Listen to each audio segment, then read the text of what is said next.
Alors, il y a ce que vous avez dit, Marc, c'est-à-dire qu'il y a la partie immergée de l'iceberg. On ne la voit pas en surface, mais elle est fondamentale. Vous avez parlé de Bruxelles. Bruxelles, c'est 2 chiffres ou un seul. 14 000 fonctionnaires européens à Berlemont, 14 000 lobbyistes. Et vous ne saurez jamais ce qui se passe. C'est pas que ce soit malsain à Bruxelles, la plupart du temps, c'est ce qu'on appelle des stratégies de coalition d'intérêts. Donc c'est un travail vraiment, alors de lobbying au sens étymologique. Vous savez quel est le sens étymologique? Le mot vient du lobby de la Maison Blanche, juste avant le bureau ovale, où les influenceurs, voilà, de tous bords venaient défendre des intérêts particuliers ou collectifs. Donc ce lobbying-là, il a toujours existé, il existera toujours, et c'est pas de la communication. Ça n'est pas de la communication au sens où on l'entend en tant que discipline. Le cas de la NRA est très particulier. C'est, comme vous l'avez dit, une campagne historique. C'est une campagne qui trouve ses racines dans le fameux deuxième amendement de la Constitution nord-américaine, et dans quelque chose qui est très profond, qui est l'esprit pionnier, qui est la conquête de l'Ouest, qui est la nécessité de se défendre. Et donc on touche à des choses extrêmement profondes. Et sans doute l'intelligence de la NRA dès le départ a été de bâtir ces stratégies de communication sur le fait de pincer cette corde qui est enfouie dans l'ADN de beaucoup d'Américains, notamment des descendants des premières générations de pionniers. Maintenant, si vous regardez attentivement, comme vous l'avez fait, Ionis a très bien analysé le cas, ce qu'est la stratégie de la NRA en communication, c'est une communication, pour moi, extrêmement archaïque dans ses ressorts, dans son principe, dans sa philosophie.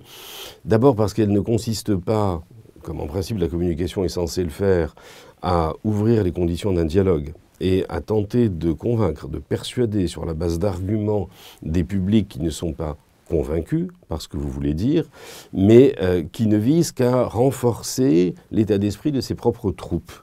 Dans ses convictions, qui est qu'on a le droit d'avoir une arme et qu'on a le droit de l'utiliser et qu'il ne faut pas y toucher.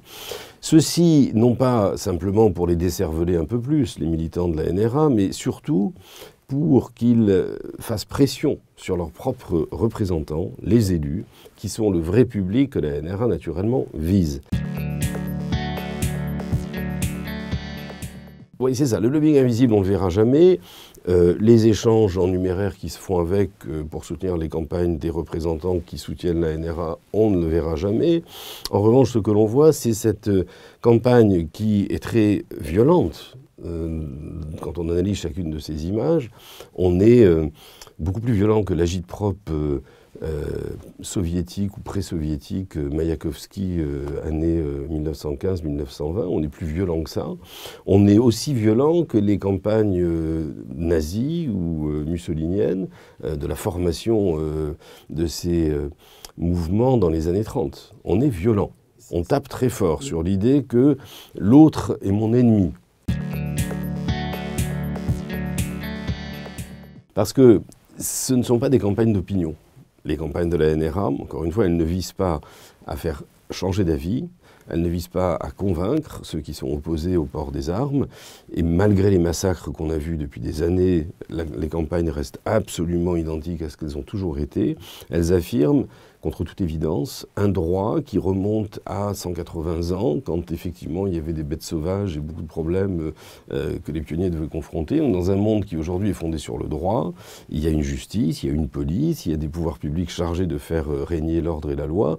Et la NRA ignore ça, en partant de l'idée que seul l'individu est capable de faire régner sa propre loi. C'est en plus la loi du talion, c'est-à-dire qu'on remonte... Le travail d'influence qu'occupe la NRA, et laissons un instant la NRA de côté, c'est aussi la même démarche que peuvent avoir des entreprises que vous conseillez quand elles veulent influencer la loi, par exemple parce que la loi veut dire, il veut qu'on le dise dans tous les spots, 5 fruits, 5 légumes par jour.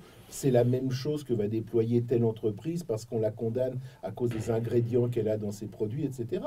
Oui et non, Marc. Notre conception contemporaine des affaires publiques, qu'on appelle de plus en plus d'ailleurs les affaires des gens.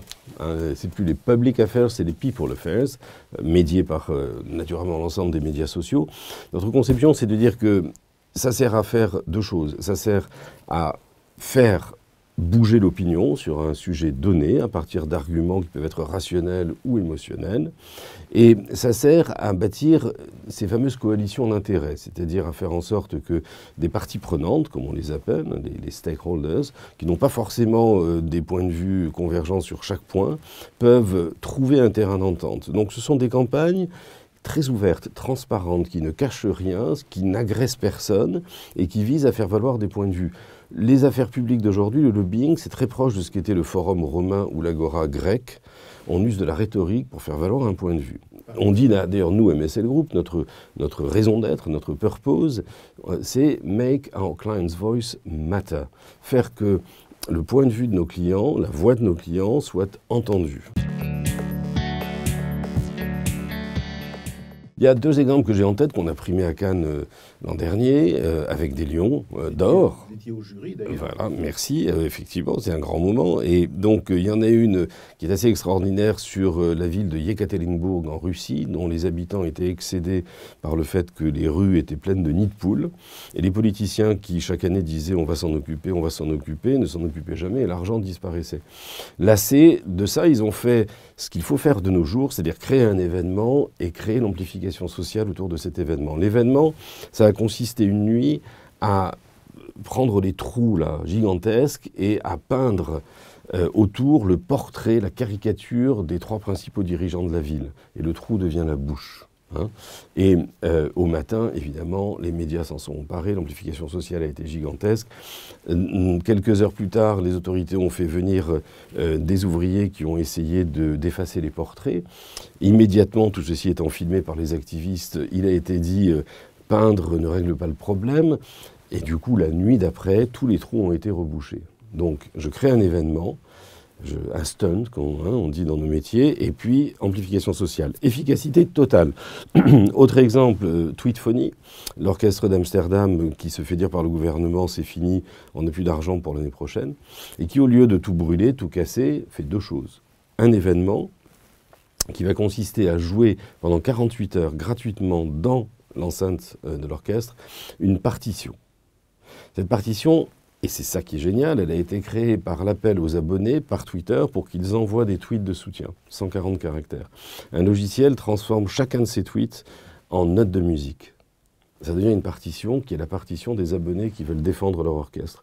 Pendant 48 heures, on joue cette partition improbable. Et le lundi, le gouvernement dit OK. Budget reconduit.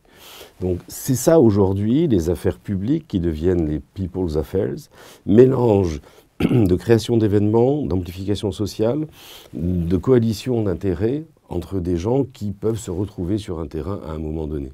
On est très loin de la NRA. Exactement, et pourquoi, Marc? Tout simplement parce que on en a parlé déjà pardon, la dernière fois, ça se situe dans un contexte qui est celui de la désintermédiation. On ne peut pas comprendre notre époque si on ne comprend pas que c'est l'époque de la désintermédiation, c'est-à-dire que tous les corps intermédiaires, les gatekeepers, les journalistes, ceux dont on a besoin pour faire avancer des dossiers, donc tout l'écosystème du lobbying traditionnel disparaît. Les influenceurs.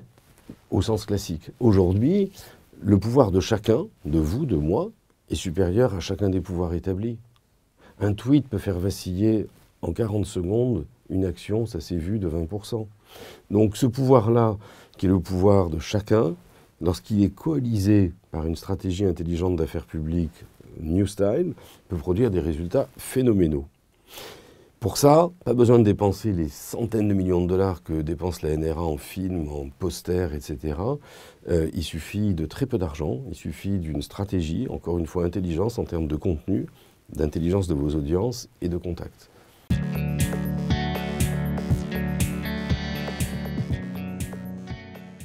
Sans doute, le facteur temps est important, mais ça ne veut pas dire que les campagnes sociales d'aujourd'hui, digitales et sociales, ne sont pas des campagnes durables. Elles sont tout à fait pérennes aussi. Il y a des exemples, encore une fois, dans le monde politique qui s'y met, enfin, sérieusement, mais aussi dans le monde de la communication d'entreprise. Regardez ce que nous faisons pour AXA, avec AXA Protector, par exemple. C'est une campagne sur les médias sociaux, notamment sur Facebook, qui est extrêmement visible et qui est extrêmement pérenne et qui crée un incroyable lien entre AXA et les publics que la société vise.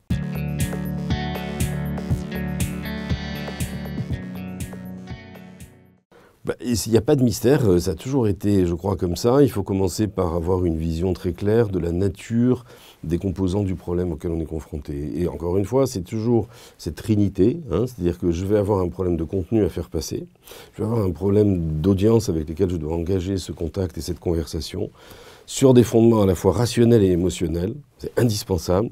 Et puis je dois choisir une stratégie de contact qui va aller bien pour ce contenu, cette communauté et mon problème.